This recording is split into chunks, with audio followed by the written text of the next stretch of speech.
Welcome back to Building Better Businesses in ABA with me, Jonathan Mueller. It's a weekly podcast about the forces reshaping our autism services field. Learn from successful entrepreneurs, payers, investors, and leaders in applied behavior analysis. Thank you, kind listener, for letting me into your world today. Now on to the show.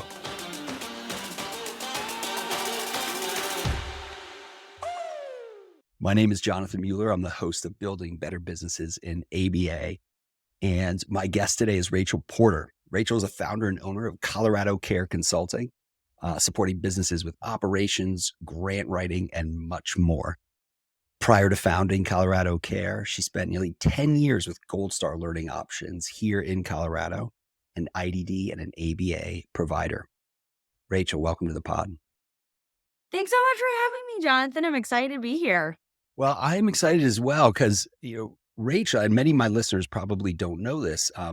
I actually, when I transitioned from my Silicon Valley and management consulting career, almost 20 years ago, I was in the nonprofit world for 6, 7, 8 years. And so nonprofits are near and dear to my heart. I was an executive director or CEO. I was responsible for fundraising, grant writing. And let me tell you, there's an art and a science to this like no other. But I want to start with what got you into grant writing?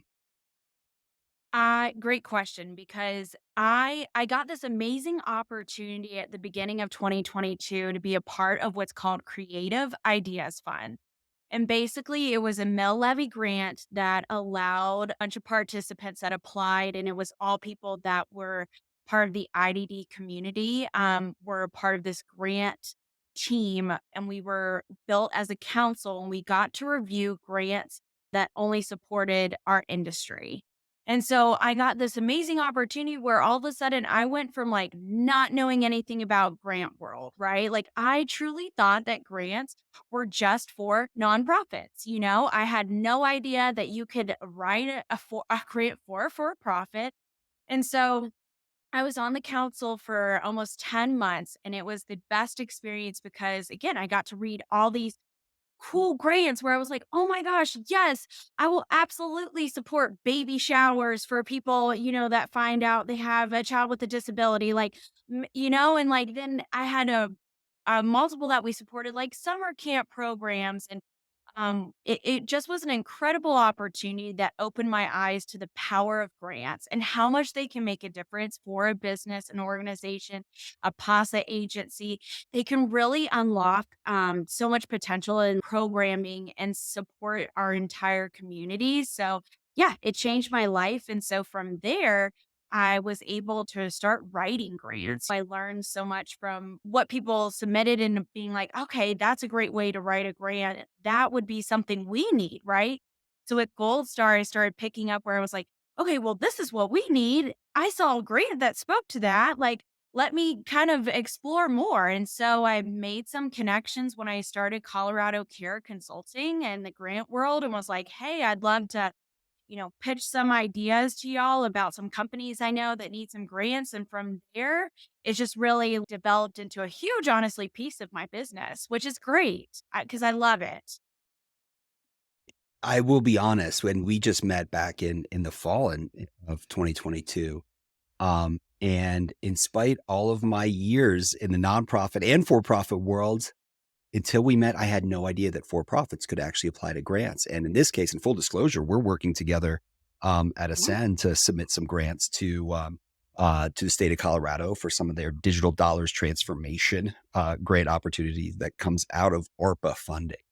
Grant writing really is, there's a science to it, but there's an art as well. And I'd love for you to tell me, the thing I always think about is you've got to convince a potential funder that there's this pain in the world, right? There's this gap, this hole to be filled, not unlike an entrepreneur starting an organization. And then how the program that you're writing it for is gonna fill that gap and fill that hole, and you're the rescue. But tell me some more about what organizations should think about in writing a high quality grant. Absolutely. I think a lot of it is just what's your need, right? And really, because the IDD industry, there are so many powerful needs. Each organization has something where it's like, wow, like if we got a training grant, like we would be able to do X, Y, and Z to support, or wrote a grant that was like helping bridge the gap for families, Spanish speaking families, right? And like how best to communicate better with families. And there's all these different needs. So it's identifying the need and then just reading through the grant, right? What is the grant like overarching looking for and trying to see how you can mesh that, right? Of being like, I have a need. This is, yeah, a pain point. We need to address it. And here's how we will directly like create a positive impact from receiving these grant funds. I think of a way too of like storytelling. I love storytelling in general, but I think there's a way to like tell the story of what you need and hopefully have somebody when they're reading the grant be like, wow, I fully understand what you guys are asking for here and I get it. So I think it's like a beautiful blend, right? I want to come back to the storytelling in a moment, but you highlight this really important point that, I mean, it's pretty extraordinary because, Rachel, what I'm about to describe is like what you learn in, I think, kindergarten or first grade, right? Is read the instructions. Yes. Just read the instructions. And grants and funders generally are very clear, not only about their intentions and why they're putting the grant out, but also on the letter of the law for what your application should look like. And it's amazing how many organizations just don't read the instructions and therefore their grants are getting thrown out from the get go. Do you see this? Yeah. Yeah, absolutely. I cannot agree more. Sometimes it's like they're asking you point blank a simple question. Like it's a simple question. How are you going to answer it? The biggest thing I get when people reach out to me needing help with grants as well is just like, is there more to this grant that I'm missing? Or it's like really overwhelming because there's so many questions.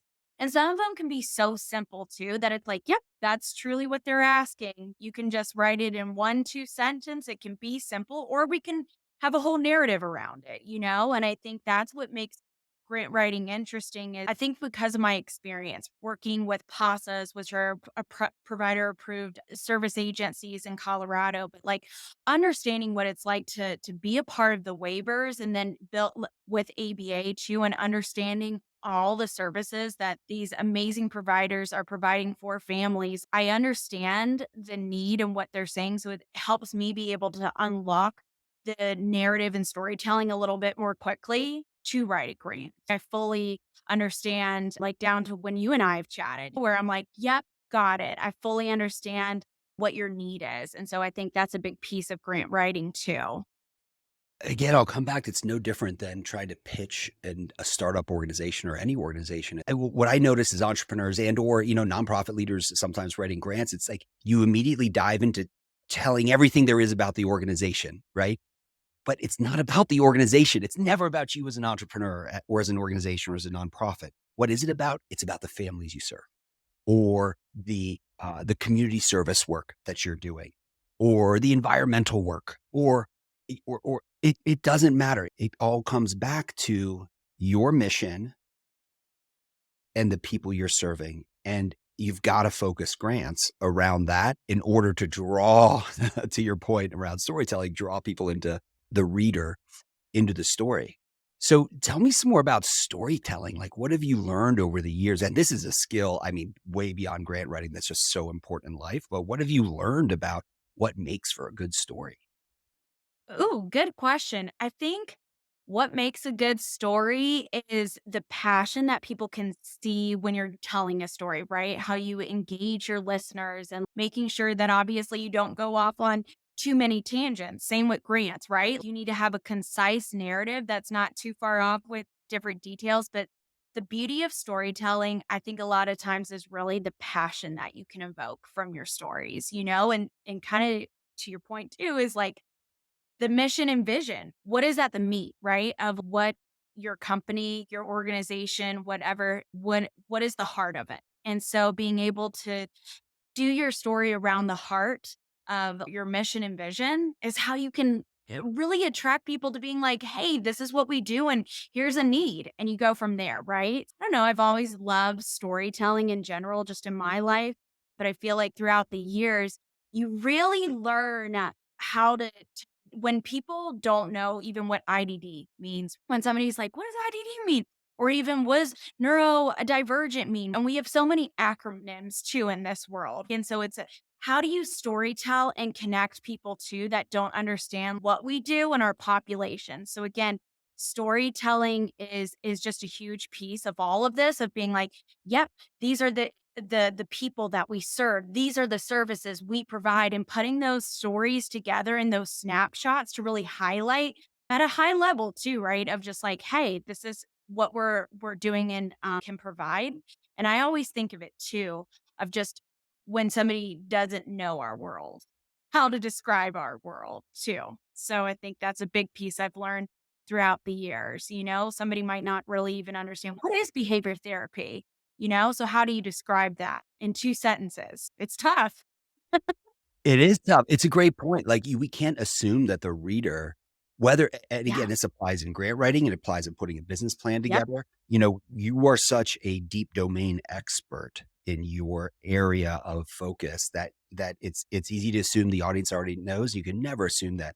Well, that part of what makes storytelling fascinating to me, I like the podcast, Revisionist History, Malcolm Gladwell. I don't know if you've ever listened to it, but he had an No. episode. Yeah, oh, it's fantastic. Malcolm Gladwell's great. He just has this very sardonic way of writing and just like thinking about the world. He's written Outliers, Tipping Point, and all kinds of others. Anyway, he had an episode on his podcast where he talked about why country music is so compelling. And it came down to one thing. It was like very sadly specific. And this idea, like, of people, these songs in which, singers would write about the fact they grew up in a place where, I don't know, their parent kicked their dog and, the truck Yep. blew up. Anyway, he doesn't I'm not doing it good justice, but the ideas are specificity. And I think the takeaway for me in grant writing is when you tell a story, it's not the abstract, hey, here's the tough stuff that's happening out there and the need, and here's like the abstract of how we meet the need, but you gotta get specific about, people or situations and it's part of that personalization that makes it a really powerful story. I couldn't agree more. So the first time I ever wrote a piece was I was like 24 and I had this experience happen where I wrote about the power of getting the community involved in community awareness. And I wrote like a paper about it and was actually able to go for free to this conference in San Francisco because I wrote this story about how I was doing ABA therapy with a girl in front of the school and she was trying to disrobe in front of a school and nobody helped me. And I even was trying to hold on to her pants and everything. And anyways, it was just the power of like if just somebody took a second, nobody had ever seen behavior therapy and I'm doing a really bad job telling you the story, but bottom line, it was an experience where I was just like, if just somebody knew in the community to stop and be like, "Hey, do you need help?" And I'd be like, "Yes, can you just grab her arm really quick so I can make sure I keep her pants on so she doesn't disrobe in front of hundreds of little elementary school kids?" As I'm truly stopping traffic in the middle of the street, nobody came and helped me. And so it was a powerful experience for me where I was like, the power of just having our community understand that everybody is different and there's experiences that happen like that where it's just like, hey, just stop and ask if somebody's okay and if they need help. Maybe they don't, or maybe they do. And so, that was an experience that I had that I think for that storytelling and that writing piece, kind of talking about like you hit a great point where it's like I wrote the specifics of how I was fighting to make sure her belt stayed on because I was like, if this belt comes off, like we're disrobing. And the details and the specific pieces, I think, is why then they were like, you have to come to this conference because they thought that that story was so powerful. And so, I don't know. I think we just need to share our stories. Sometimes they're specific, really stories, and they're really great. And same with grant writing. You never know if you need to include those details or if it just needs to be, yeah, broad strokes. But all of that kind of ties into grant writing in some way, shape, or form, right? Because it's the person that you're writing about, whether it's the family member going through something or an actual client. So it all kind of ties in. Oh, wow, that's a moving story just hearing you describe it. I remember, back when my wife and I lived in Reno, these are my my nonprofit days, I had a mentor and a guy, an executive director of a nonprofit, that I really look up to, and he used to say 2 things. He would just literally get up in his presentation and say, "As the executive director of a nonprofit, you need numbers, you need stories." And it Yeah. was so phenomenally true, right? You need to be able to, document outcomes to whatever you're trying to accomplish, and you need to be able to tell those stories. Well, Rachel, one of the things that I think probably a lot of, especially smaller ABA providers don't appreciate is that there are lots of funding opportunities out there, right? And things that you've Right. been unearthing and helping me to see. And we've got listeners from across the country. I appreciate you're based in Colorado and you found a lot of opportunities here, but can you tell me a little bit more? What should an ABA provider do to go, whether you're a for-profit or nonprofit, to go try to find some of those funding opportunities? There are a ton of different resources out there, actually. There's different websites that you can pay membership fees for, but they're all really reasonable. Some I just paid $30, some are up to $200, but there's a bunch of different resources that you can begin to Google and be like, hey, like I want to start with grant writing, and maybe it's just starting with understanding if you have any state entities like we do in Colorado, where it's like I started with our community center board. So if you have community center boards or state entities that you can be like, hey, I'd love to know what grant resources you have. Or like I said, Google is a great way to find what grants are available for profits. And you can type in ABA grants and different things. And then, I think Colorado specifically does have these ARPA grants that are huge. I mean, right now, there is a wave of funding that is coming down to support mental and behavioral health right now. And so it's a huge initiative. There's like up to $300 million across the country that's they're using in different ways through grants. And so that's too a place where you can start being like, hey, let me look into these grants that all of a sudden the whole country's getting or can get a piece of the pie, right? So I think you can find grants really anywhere. You really can. Even for profit. A lot of them are made for nonprofit, but again, ARPA grants working with state entities and getting connected. You never know too if you find an amazing organization that believes in what you're doing, your story, your clients, all those moving pieces where it's like, hey, can we partner in a way where I'm a still for profit and applying for a grant? I've definitely had those opportunities for clients open up. So I think there's a couple different levels you can do it on. Yeah, and I want to clarify ARPA for our listeners. Yes. That's the American Rescue Plan Act passed in spring of 2022. That was, I think, the third of three installments of different big federal legislation that have happened because of the coronavirus pandemic. So, the first I think was around the PPP and all of that back in 2020, and then the CARES Provider Relief Act. I think that was Oh, yes. 2021, and that gave a whole bunch of funding, in particular to provide it's still giving funding to Hmm. providers who accept Medicaid. Sometimes that's just boom, automatic block grants that show up in your claims, and sometimes you got to apply for it. And there's a variety of stuff that goes on there. And then ARPA actually is a broader net, and these block grants that were given to each state, each of the 50 states, and these are meant as relief funds that states could determine how they are doled out, but it's meant to address the coronavirus pandemic. But that's ARPA. And I think it's a really important point for listeners, like just Googling. I mean, you can Google everything these days, right? But there are these listservs, just listservs you can get on that are going to tell you about local funding opportunities. And, or if you're lucky enough to, connect with a Rachel at Colorado Care Consulting, who is already like looking out for this stuff. It now feels just like a hard time, to be honest, for ABA providers in the field, just knowing that cost of capital has increased. So it's harder to get funds, knowing that revenue cycle and collection is always hard in the best of times. And now it's getting even harder. So there's just a lot of stuff that's going on now. That's tough. But are you seeing some of those challenges as well in IDD and the ABA field?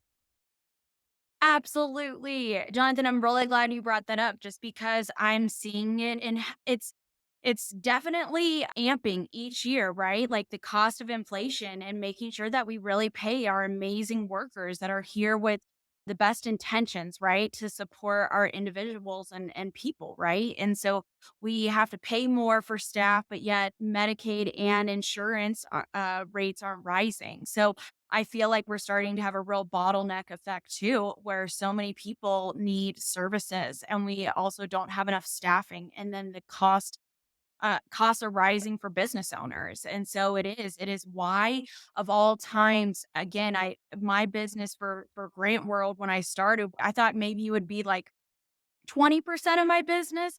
And it's definitely 60% of my business because so many companies are like, hey, I need help, like help create the resources, like, or what resources are out there for grants for me, right? And I get calls all across the country. Yesterday was Utah and being like, how do we serve residential care in Utah and support this agency who are all doing amazing work? So, it's just again, it's getting creative, seeing what grants are out there. I love to know what the need is, and then I can piece that together with what grants are out there. And but of all times, grants are really needed for this industry. It's monumental almost and being Mm. a game changer for any Yeah. organization. Yeah, and I wonder if you talk a little bit about this concept of sustainability. Just like any funder, and sustainability can mean 1,000 different things. But when it comes to grant writing and sustainability, funders like to think that they are catalyzing, whether it's new programs and initiatives or really juicing like current programs and initiatives. They don't like feeling like they're simply, oh, let's top off the bucket on this one. And if it gets funded for 1 or 2 years, that's great, but then nothing happens. So can you talk a little bit about the importance of describing sustainability in grants?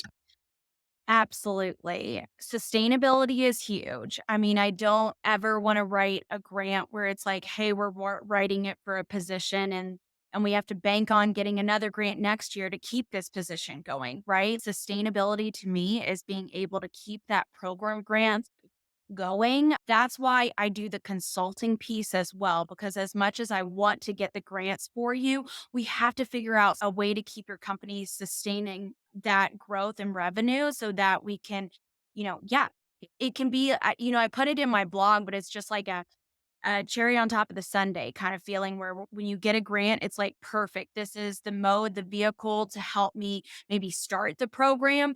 But how can we sustain it? And so, sustainability, depending on what the grant is, definitely needs to be something addressed when you are writing grants. I do ask that question whether it's actually in the grant. A lot of grants have sustainability, but I put that in there because it's good to talk about. And it's good to talk about too when I am meeting with business owners of being like, what is your plan after this grant? We only have 12 months or 6 months or whatever it is. How will you continue this project going? So it is a very important piece.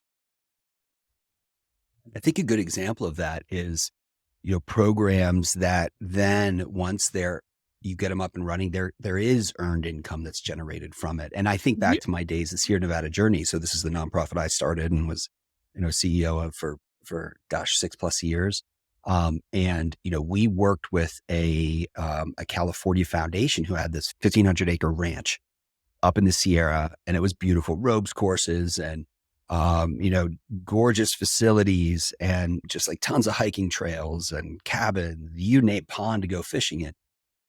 And one of the things that really, we ended up developing a relationship in which they gave us a multi-million-dollar grant over many years. And the idea was, look, we're going to donate this, or you all are going to run this ranch. And we want you to run it in a way that's going to allow you not just to keep serving, all the different underrepresented communities and populations, but to then get earned income opportunities. For example, for like summer camps, right? Where kiddos might be able to pay. And that was an amazing 10-year journey. Actually, like, 7 or 8 years after I left, the foundation finally then did fully, and Sierra Nevada Journeys had done the whole capital campaign and the foundation, Sierra Health Foundation, turned over the keys. I mean, it was one of these awesome moments. This just happened a few years ago. But the point is, the idea is with their funding and their partnership Sierra Nevada Journeys was able to catalyze that program and turn it wasn't fully earned income generating, right? We still have to do fundraising and other things for it. But it was able to catalyze this new program. And I think that's what funders want most. That's what makes their dollars feel like they're going farthest. Absolutely. I couldn't agree more. And grant money has that potential, right? To give that lasting impact that you can continue to grow and develop and have that, yeah, lasting impact. So that's why they're so amazing. Well, Rachel, what's one thing every ABA business owner should start doing and one thing to stop doing? Ooh, good question. Uh I think I think culture really matters, so making sure that you care about your culture for your ABA company because the one thing kind of tying back to, inflation and pay rates and different things, I really believe in the power of culture and building that within your company. And I think that ABA, it can be a tough field, right? And so I think taking a moment as a business owner to look at the culture and make sure that then that staff, when they are having a hard week or two, feel the love and the connections with others and your mission, your vision, and what you're actually doing to provide supports for families. So I think culture is a big piece. And then stop doing. Really good question. I think ABA just needs to stop.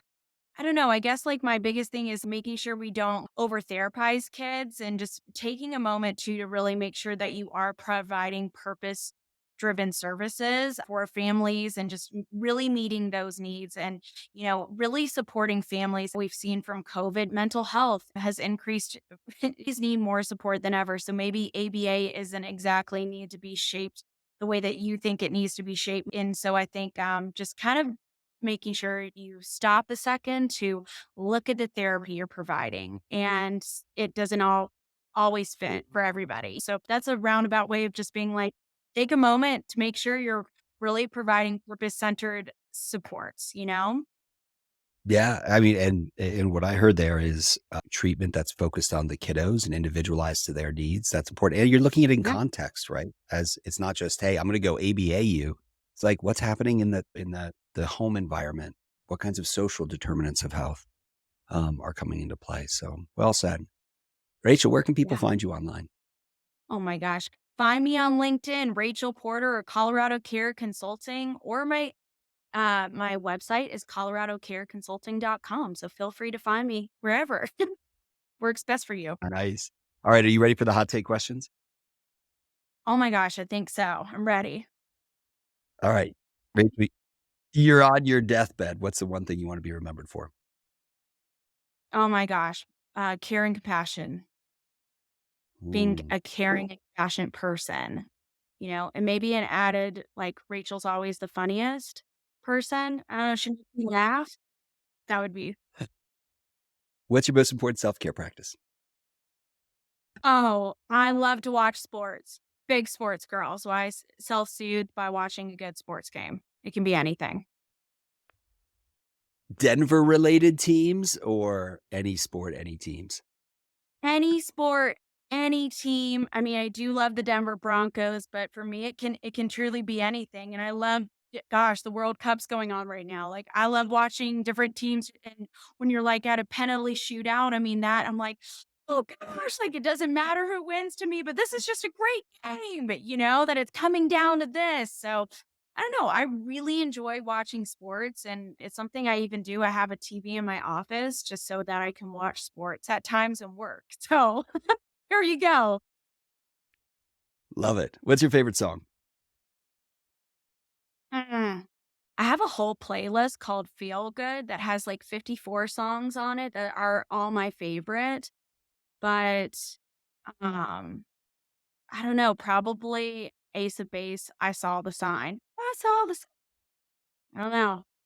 Something about a kid, I really loved that song, and I still play it when I'm in a really good mood. That was like my anthem my senior year of high school. I saw the sign, and it still brings me way back. I love it. It's such a good watch music video. It's so good. If you could give your 18-year-old self one piece of advice, what would it be? Slow down. Everything will work out. I think when you're 18, life is moving so fast. At the time, I was like, am I going to get married and have kids in the next couple years? Like, slow down. Life will happen how it's meant to be, right? So that's my advice.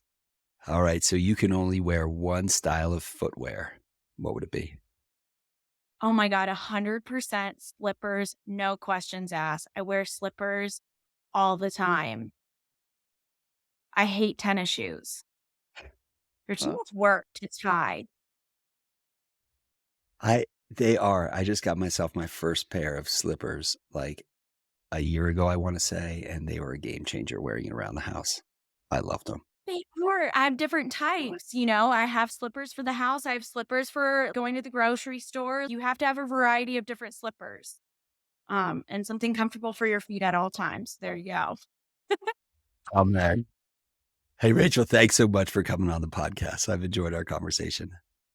Same here. Thanks so much for having me, Jonathan. I appreciate you. Hey, kind listener. Thanks for tuning in. If you like this episode, can you do me a favor?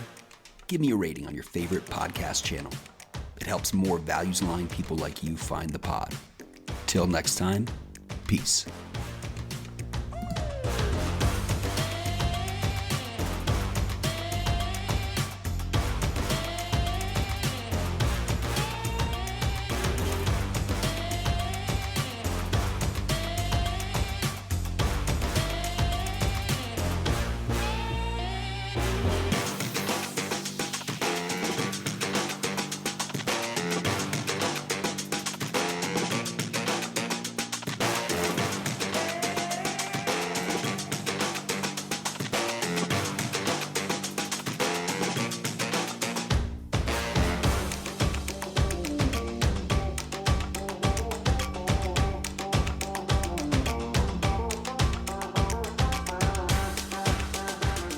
I walked into my sister's room and tripped on a bra. It was a booby trap.